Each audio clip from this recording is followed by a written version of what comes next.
Deus está falando por meio do profeta Isaías, se referindo ao seu povo naquela época, o povo de Israel, que se dividia no reino de norte, as tribos de Israel propriamente, reino do sul, a tribo de Judá. E olha o que Deus está dizendo para eles: eis que o Senhor fará vir sobre eles as águas do rio, fortes e impetuosas, isto é, o rei da Síria com toda a sua glória, e subirá sobre todos os seus leitos e transbordará por todas as suas ribanceiras, passará a Judá, inundando-o, irá passando por ele e chegará até o pescoço e extensão de suas asas, encherá a largura da terra, ó Emanuel. Exasperai-vos, ó povos, e sereis quebrantados. Dai ouvidos, todos os que sois das terras longínquas. Cingi-vos e sereis feitos em pedaços. Cingi-vos e sereis feitos em pedaços. Tomai juntamente conselho, e ele será frustrado. Dizei uma palavra, e ela não subsistirá, porque Deus é conosco. Pois assim o Senhor me falou, com sua forte mão deitada em mim, e me admoestou a que não andasse pelo caminho desse povo, dizendo: não chameis conspiração a tudo quanto este povo chama conspiração, e temais aquilo que ele teme, nem por isso vos assombreis. Ao Senhor dos exércitos, a ele santificai, a ele seja o vosso temor, e seja ele o vosso assombro. Então ele vos será por santuário, mas servirá de pedra de tropeço e de rocha de escândalo as duas casas de Israel, de armadilha e de laço aos moradores de Jerusalém. Muitos deles tropeçarão e cairão, serão quebrantados e enlaçados e presos. Ata o testemunho, sela a lei entre os meus discípulos. Esperarei no Senhor, que esconde o seu rosto da casa de Jacó. A ele aguardarei. Eis-me aqui com os filhos que me deu o Senhor. São como sinais portentos em Israel, da parte do Senhor dos exércitos, que habita no monte Sião. Quando vos disserem: consultai os que têm espíritos familiares, e os feiticeiros que chiureiam e murmuram, respondei: acaso não consultará um povo a seu Deus? Acaso, a favor dos vivos, consultar-se-ão os mortos? À lei e ao testemunho. Se eles não falarem segundo esta palavra, nunca lhes raiará a alva, e passarão pela terra duramente oprimidos e famintos, e tendo fome, se agastarão e amaldiçoarão o seu rei e o seu Deus, olhando para o céu em cima e para a terra embaixo. E eis aí angústia e escuridão, tristeza da aflição, e para as trevas serão empurrados. Os capítulos 8 e 9 do profeta Isaías, ao anúncio de que Deus Todo-Poderoso, dirigindo a história, primeiro traria juízo sobre Israel, que se rebelou contra Deus. E depois Deus preservaria e usaria os poucos que permaneceram fiéis para a vinda do Salvador Jesus. Isso aqui está muito claro no capítulo 9, que nós não lemos.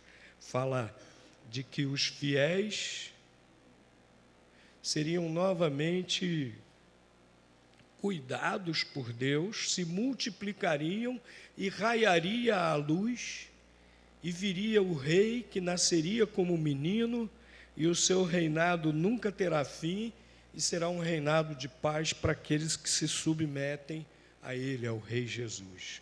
Esses capítulos 8 e 9 mostram, então, Deus dirigindo a história, cuidando de tudo, para que seus planos fossem cumpridos, para resgatar o ser humano. Essa semana, que é chamada erradamente de Páscoa, leiam, quem não leu ainda, depois a primeira página aqui do boletim. Páscoa é festa judaica e não cristã.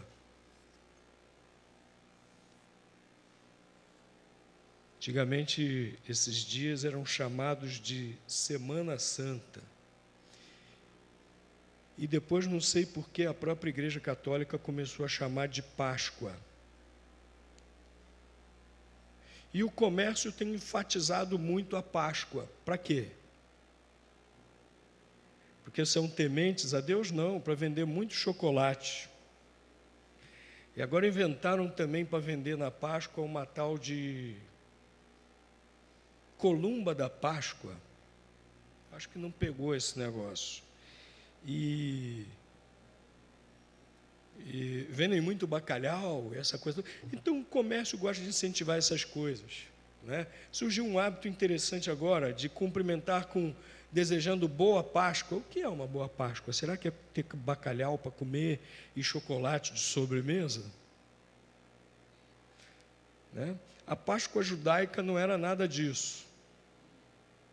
E o Senhor Jesus substituiu a Páscoa judaica pela celebração da ceia do Senhor, que aponta para o sacrifício que Ele fez na cruz por nós. A Páscoa apontava para algo que era do plano de Deus, a vinda do Senhor Jesus. Desde o início, quando Deus formou o seu povo, Israel, Ele instituiu a Páscoa mostrando que era necessário um cordeiro ser sacrificado para que o homem não tivesse a morte eterna. Estão lembrados da instituição da Páscoa? Está lá no livro de Êxodo. Naquela noite, a última noite do povo hebreu como escravos no Egito, viria o anjo da morte a serviço de Deus e mataria todos os primogênitos. Mas Deus falou para os hebreus, para os israelitas: matem um cordeirinho, sacrifiquem um cordeirinho sem mancha, sem defeito. Peguem o sangue desse cordeirinho, pintem o portal, o umbral da porta de suas casas com o sangue do cordeirinho. Depois, comam-no com ervas amargas e com pão sem fermento. E olha, o anjo da morte vai saltar as casas que fizerem isso. E o povo de Israel foi preservado disso, já simbolizando que precisava um cordeiro morrer, ser sacrificado no lugar do ser humano pecador, Jesus Cristo. Quando ele veio, João Batista apontou para ele, apontou para Jesus e disse: eis aqui o Cordeiro de Deus que tira o pecado do mundo. Meus irmãos, a Bíblia chega a dizer que isso foi planejado já na eternidade. Deus, que é onisciente, já na eternidade planejou qual seria a solução para o problema do pecado do ser humano, o pecado que o afasta de Deus, o pecado que o condena, que nos condena ao sofrimento eterno.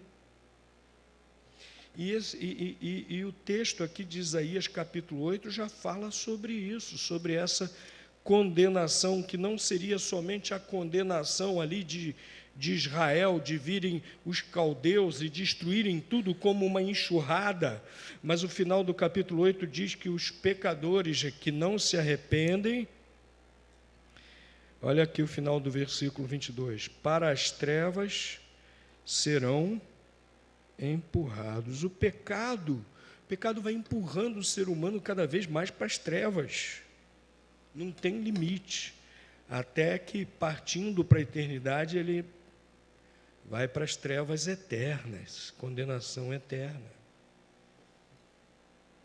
Mas Deus já na eternidade planejou que alguém sem pecado seria sacrificado no lugar dos pecadores.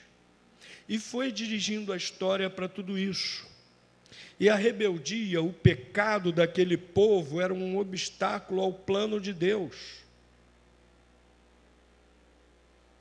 O pecado do povo de Israel era um obstáculo para que Jesus pudesse vir ao mundo e o plano de Deus se realizar, para que houvesse pessoas que crescem nele, se tornassem seus discípulos e pudessem difundir o evangelho por todo o mundo. Daquela maneira que o povo de Israel estava, não dava, ele se tornaria igual, já era igual aos outros povos terrivelmente pecadores. E Deus dirige a história, Deus é todo-poderoso, Deus resolveu que acabaria com aquele povo e ficariam somente os fiéis. Para daquele remanescente fiel, ele repovoar ali a sua terra e Jesus vir ao mundo. E Isaías, meus irmãos, viveu 700 anos de Cristo, antes de Cristo. E Deus já estava providenciando tudo isso. E o que aconteceu? Realmente veio esse tempo de terrível crise. A invasão dos caldeus aqui é comparada como uma grande enxurrada de um rio que está na cheia, transborda e leva tudo. Recentemente nós vimos isso no Rio de Janeiro, uma noite de chuva, de enxurrada, e os jornais mostraram algumas ruas que nós ficamos olhando assim, isso é uma rua? Porque ao invés de calçamento, haviam rios correndo em crateras. Rios se formaram, a enxurrada levou casas, levou carros, levou calçamento, levou pedras de calçamento, levou tudo. E Deus estava falando que faria isso com o seu povo, mas que se tornaram um povo rebelde e pecador. E quando chegasse esse exército, seria um tempo de terrível crise, mesmo para aquela minoria que se mantinha fiel a Deus. Imagine você no meio de tudo aquilo, no meio de uma invasão com cerco às cidades, batalhas, fome, doenças se alastrando dentro das cidades sitiadas. Jerusalém, o livro de Lamentações de Jeremias conta como foi o cerco a Jerusalém, que durou mais de 2 anos. Os que não morreram de fome, morreram de peste. Os que não morreram de peste, morreram à espada. Poucos sobreviveram. Somente aqueles que tinham corações propensos a realmente se arrependerem de seus pecados, ou os que eram fiéis a Deus. Poucos se arrependeram. Foram levados para o exílio na Babilônia. Depois de 70 anos. Depois de 70 anos, vamos dizer assim, completamente curados da sua rebeldia em relação a Deus, retornaram à sua terra. e ali foram fiéis a Deus, até a vinda do Senhor Jesus. Mas mesmo os fiéis tiveram que enfrentar essa crise terrível. Mas a promessa aqui é que Deus estaria com os fiéis. É interessante, muito importante notarmos aqui que Deus é chamado de Emanuel. Vejam aqui, versículo 8. Isaías, falando dessas coisas, ele evoca a Deus, no final do versículo 8, evoca a Deus com o nome de Emanuel, ó Emanuel. E no final do versículo 10, tem a tradução desse nome. Porque Deus é conosco. Emanuel significa literalmente isso. Deus é conosco. Qual personagem bíblico mais importante de todos recebeu esse título? Hein? Jesus. Quando o anjo Gabriel visitou Maria, falou que o seu nome seria Emanuel, Deus conosco, porque Jesus é o próprio Deus que se fez homem, que tomou forma humana, próprio Deus. Olha só, 700 anos antes disso acontecer. Mas Isaías está dizendo aqui que mesmo que os povos da terra planejassem destruir aqueles que são fiéis a Deus, não conseguiriam, mesmo que eles se cingissem, se vestissem para a batalha, para destruir os fiéis a Deus, não conseguiriam, não subsistiriam, porque Deus é conosco, Deus é com os que são seus, Deus é com aqueles que são fiéis, que escolhem isso, que escolhem, ao invés de seguirem o pecado, ao invés de seguirem o curso desse mundo, escolhem ser fiéis a Ele. Então, Deus é conosco. E é sobre isso que eu gostaria que nós pensássemos um pouquinho essa noite, né? Quando Deus é conosco? Há tanta gente que às vezes fica reclamando, Deus me deixou, Deus não faz nada por mim. Mas espera aí, vamos olhar a nossa vida como está.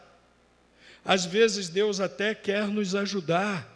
O próprio livro de Isaías, mais adiante, há um texto que Deus diz, olha, eu não tapei meus ouvidos, e Deus diz também, a minha mão está estendida para vocês. E Deus continua falando para aquele povo, mas os seus pecados e iniquidades me separam de vocês, de maneira que eu não posso socorrê-los. Então, meus queridos, nós temos que muitas vezes olhar para nós mesmos, ao invés de nos queixarmos de Deus. Será que em nossas vidas não há algo que está impedindo que Deus possa realmente ser conosco, estar conosco e nos ajudar e nos proteger? Deus, inclusive, promete aqui no versículo 14 que Ele seria proteção, mas proteção para os fiéis. Vamos voltar aqui ao versículos 13 e 14. Ao Senhor dos exércitos, a Ele santificai. Seja Ele o vosso temor, seja Ele o vosso assombro. É a Ele. Isaías está dizendo, é ao Senhor dos exércitos, o único Deus que vocês têm que temer. E aí, qual o resultado disso? Versículo 14. Então, Ele vos será por santuário. Santuário aqui é local de segurança, local de proteção. Quando há verdadeiro temor a Deus. Então, meus queridos, a primeira coisa, para que Deus seja realmente conosco, é que nós sejamos fiéis a Ele. Em primeiro lugar, temendo-o, como nós acabamos de ler. O que é temer a Deus nesse contexto aqui, desse texto que nós lemos aqui de Isaías?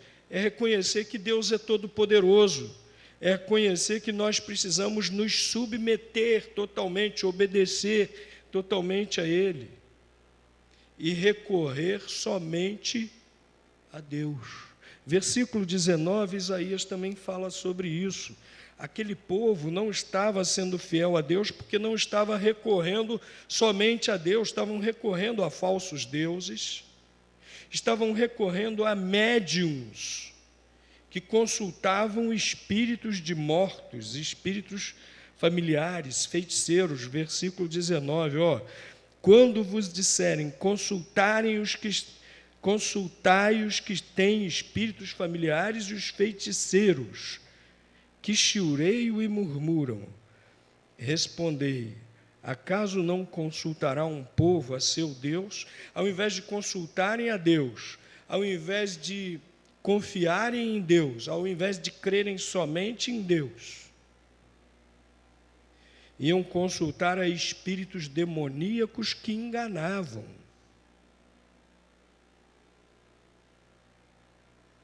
E Ezi estava comentando comigo em casa que ela foi estudar mais esse versículo aqui, se aprofundou estudando esse versículo, e foi ver aqui o significado de chiurear. Eram pessoas, eram sacerdotes dos ídolos daquela época, que falavam uma língua sem sentido. Chiurear, inclusive ela foi ver no dicionário, né? Você joga lá no Google uma palavra e aparece um monte de dicionário lá no Google, isso é uma maravilha, né? Chiurear significa falar algo sem sentido. Falar algo incompreensível. E naquela época os sacerdotes faziam isso quando eram consultados. Muito famoso era, inclusive entre os gregos, o oráculo de Delfos.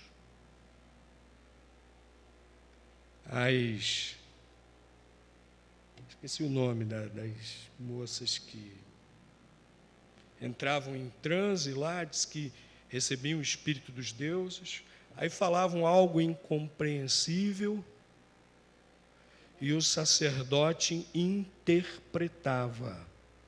Isso não existia só em Delfos, não. Isso existia em vários templos pagãos. Chiureavam. Falavam uma linguagem incompreensível que eles diziam que eram os deuses que estavam produzindo. E tem muita gente hoje que vai atrás disso também. Vem de Deus, não. Né?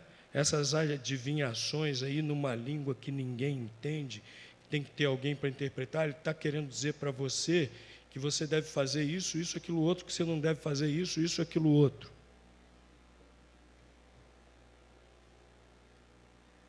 E consultavam espíritos familiares de mortos da família, né? Iam lá como se pudessem falar com os mortos. Um sacerdote espertalhão dizia que estava mediando, que estava falando com ele, tal. Temos até na Bíblia menção de um que quis falar com Saul, quis falar com o espírito de Samuel. E tanto Deus condena isso que falou para ele, olha, você perdeu o seu reino. Você perdeu o seu reino porque você foi querer falar com um morto. Deus proibiu, antes do povo entrar na terra prometida, Deus proibiu essas práticas. E o povo, ao invés de temer a Deus, estava indo atrás desses deuses, dessas práticas, dessas coisas que na realidade eram demoníacas. Chegaram a tal ponto que o livro de Ezequiel descreve que os sacerdotes, nos seus aposentos, lá no templo em Jerusalém, tinham serpentes pintadas para adorá-las. E no Velho Testamento, os judeus tinham a serpente como símbolo de quem? Satanás. E a situação chegou a esse ponto lá. Sacerdotes que deveriam ser sacerdotes do Deus Altíssimo, adorando a Satanás. E Deus exorta que deveriam temer era Ele. Como é parecido com um quadro que nós observamos hoje na nossa sociedade. Tantas pessoas seguindo tantas coisas que Deus condena e que não são capazes de livrá-las. Pelo contrário, essas coisas vão empurrando, como nós lemos aqui no último versículo, vão empurrando as pessoas para as trevas. Deus não pode ser com pessoas que não temem a Deus. Você teme a Deus realmente? E Deus quer vida de santidade também. Deus é conosco. A fidelidade a Deus não pode ser separada de uma vida de santidade, não. E hoje até os crentes querem viver uma vida largada, fazendo o que bem entendem, cometendo muitos pecados. Eu já estou sob a graça de Deus. A gente ouve isso tanto hoje, né? Como se fosse licença para pecar. Nós não temos licença para pecar, não. Isso está muito claro lá em Romanos, capítulo 6. Mas aqui o povo também é chamado à santidade. Olha aqui o versículo 11.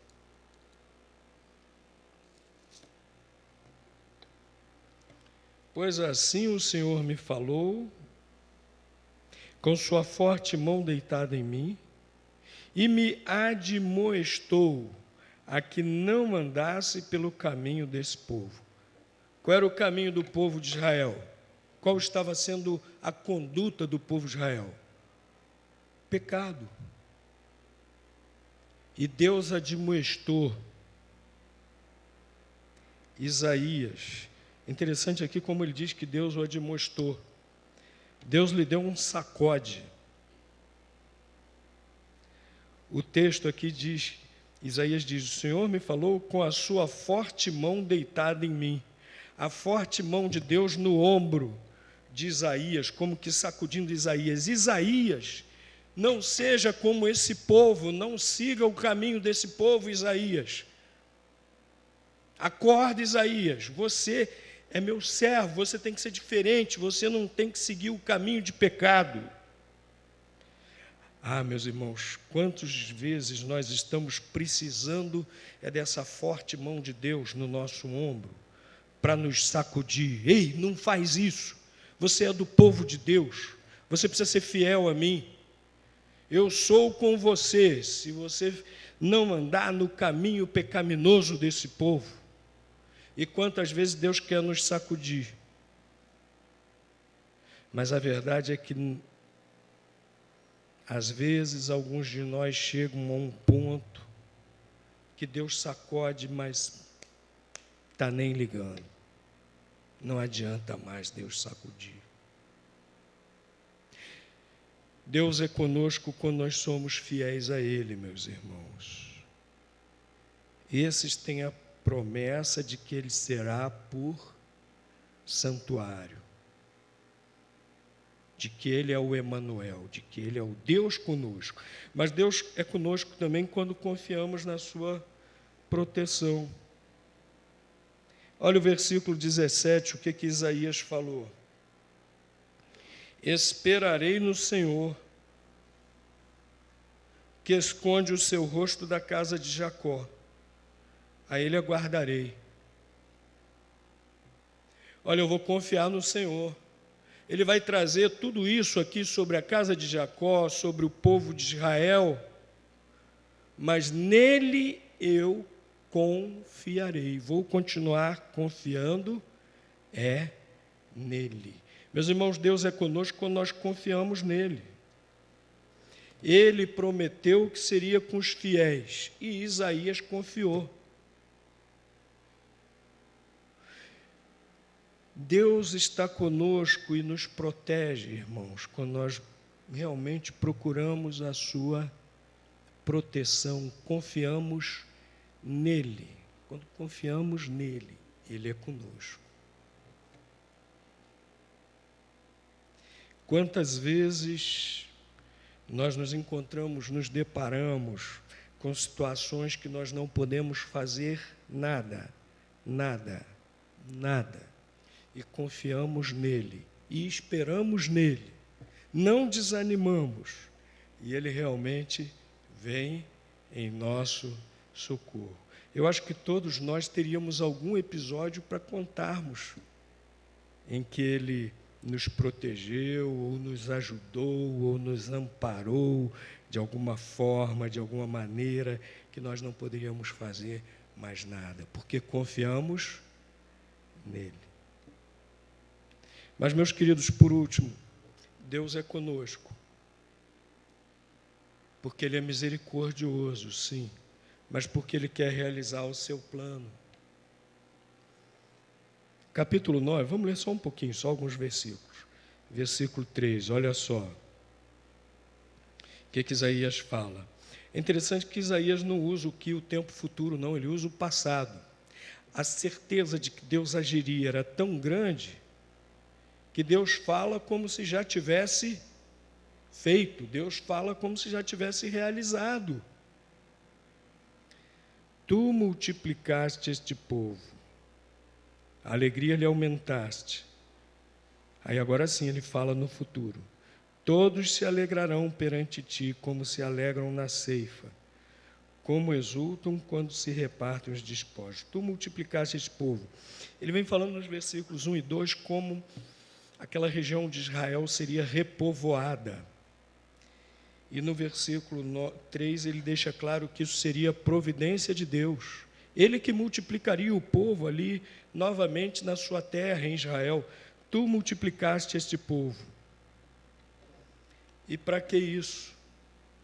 Para que Jesus nascesse ali. O povo de Deus novamente ali. Para que quando chegasse a plenitude dos tempos, Jesus nascesse. Olha aqui o versículo 6. Porque um menino nos nasceu, um filho se nos deu. O governo estará sobre os seus ombros, o seu nome será Maravilhoso, Conselheiro, Deus Forte, Pai Eterno, Príncipe da Paz. Deus foi com aquele povo, com os fiéis a ele, daquele povo, porque ele queria usá-los nos seus propósitos. Meus irmãos, Deus também é conosco hoje, porque ele quer nos usar. Ele é conosco porque ele é misericordioso, sim, porque ele nos ama. Eu gosto muito desse cântico, né? Apesar da glória que tens, tu te importas comigo também. Ele é misericordioso, ele nos ama, mas ele é conosco também porque ele quer nos usar. Jesus veio, Jesus realizou a sua obra na cruz, mas Deus continua dirigindo a história porque seus propósitos continuam. Deus agora quer que todos ouçam a respeito de Jesus até os confins da terra, antes que Jesus volte como juiz eterno. E ele é conosco hoje por isso também. Mateus, capítulos 28, versículos 19 e 20. O que Jesus diz lá? Estão lembrados? Esses dois versículos quase todos sabem de cor. Ide, fazei discípulos por todas as nações, ensinando-os a guardar todas as coisas que vos tenho mandado, batizando-os, e eis que estou convosco todos os dias até a consumação dos séculos. Jesus, o Emanuel, prometendo para nós: eis que estou convosco todos os dias até a consumação dos séculos. Ele está conosco, porque ele continua usando o seu povo, que agora somos nós. Como nós vemos na palavra de Deus, o novo Israel de Deus, né? Ele continua nos usando, ele quer continuar nos usando no seu plano. O povo de Israel, a vinda do Messias, do Salvador, conosco hoje que nós anunciemos essa salvação que há em Jesus Cristo, que nós façamos discípulos.